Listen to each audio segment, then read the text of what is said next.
Hello foodies, welcome back to channel, welcome back to Vip's Kitchen. So आजचा video असणार आहे मराठीमध्ये. तर जेवण बनवण्याच्या आधी आग लावायला विसरू नका. जोक सपाट आपण आज बनवणार आहोत भरली वांगी. इथे मी क्विक रेसिपी शेअर करत आहे. तर सगळ्यात पहिले मी इथे ड्राय कोकोनट जे आहे खोबरं ते भाजून घेतले. त्यानंतर 2 कांदे आणि लसूण आपण भाजून घेणार आहोत. अद्रक पण तुमच्याकडे असेल तर तुम्ही भाजून घेऊ शकता. आणि हे सगळं आपण मिक्सर ग्राइंडरमध्ये वाटून घेणार आहोत, थोडंसं कोथिंबीर टाकून. माझ्याकडे अद्रक नव्हती म्हणून मी स्किप केलं आहे. तर इथे मी पाव किलो वांग्याची म्हणजे भरली वांगी बनवत आहे.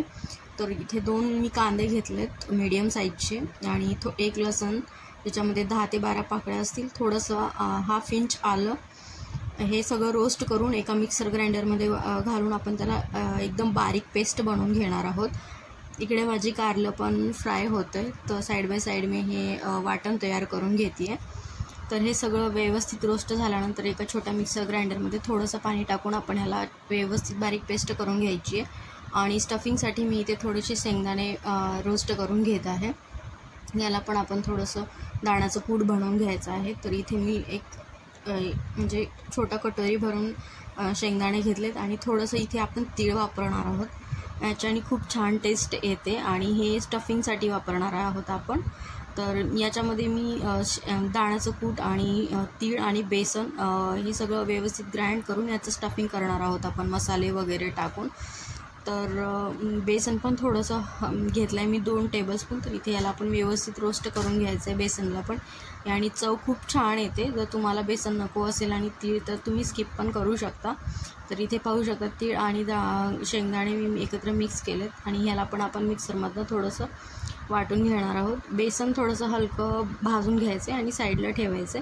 तर इथे एका मिक्सी जारमध्ये मी हे दोन्ही पण वाटून घेत आहे. हे सगळं मिक्स बेसनमध्ये आपण दाण्याचं कूट आणि तीळ जे आपण ग्राइंड केलेत ते मिक्स करून त्यामध्ये सगळे स्पायसेस घालायचे. लाल मिर्च, धनिया जिरा पावडर, थोडासा गरम मसाला आणि कांदा लसूण मसाला आणि 1 चम्मच याच्यामध्ये मी मीठ पण वापरत आहे. कारण जे वांगे आपण आतमधून कट करून घेणार तर त्याच्यामध्ये हा मसाला आपण स्टफ करणार आहोत. तर ही भरली वांगीचा मसाला आहे. तर आतमध्ये जर मीठ नसेल तर एकदम म्हणजे ते बेचव लागतं. So do not forgot to add salt. So I want it little bit spicy म्हणून मी याच्यामध्ये थोडीशी जास्त मिरची ॲड केली आहे.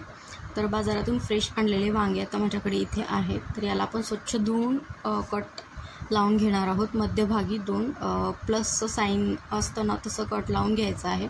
आणि चेक पण करून घ्यायचं आहे की आतमधून ही वांगी खराब आहेत की नाही. आणि ह्याला आपण पाण्यात टाकून ठेवणार आहोत जेणेकरून ते काळे पडू नयेत म्हणून. तर सगळी वांगी अशी चेक करून घ्यायची आणि प्लसचं साईन लावायचं. आणि वरचं ते देत आहे त्याला पण मी थोडंसं कट करून घेतलं आहे. तर इथे पाहू शकता मस्त वांगी आपली धुवून स्वच्छ झाली आहेत आणि मी चेक पण केली आहे. आणि जे आपण दाण्याचं कूट मध्ये मसाला वगैरे मिक्स केला होता त्यात थोडंसं ऑइल टाकून यामध्ये आपण स्टफिंग करून घेणार आहोत. आणि जो आपण वाटण ऑलरेडी आपण तयार केलेलं आहे ते वाटण एका तेलामध्ये थोडंसं तेल टाकून त्याच्यामध्ये जिरं मोहरीची तडका देऊन त्यामध्ये ते वाटण व्यवस्थित फ्राय करून घ्यायचे. आणि ही भरलेली जी वांगी आहेत स्टफ केलेली मसाला ती वांगी त्यात फ्राय करून थोडंसं पाणी टाकून, तुम्हाला जर एकदम लिक्विड म्हणजे हवं असेल तर तुम्ही जास्त पाणी टाकू शकता. आणि जर तुम्हाला एकदम अशी घट्ट सब्जी हवी असेल तर तुम्ही कमी पाणी वापरून 10 ते 15 मिनटामध्ये आपलं पूर्ण वांग्याची भरली वांगी बनून रेडी होते. आणि त्यानंतर तुम्ही वरती धनियाचं थोडंसं म्हणजे गार्निशिंग करू शकता. इथे मी तेल घेतले, याच्यामध्ये धनिया जिरा पावडर टाकून कढीपत्ता वगैरे टाकून तडका दिला आहे. आणि त्यानंतर आपण इथे वाटण घालणार आहोत. सो नक्की ट्राय करा ही recipe. This is a tried and tested and taste really good.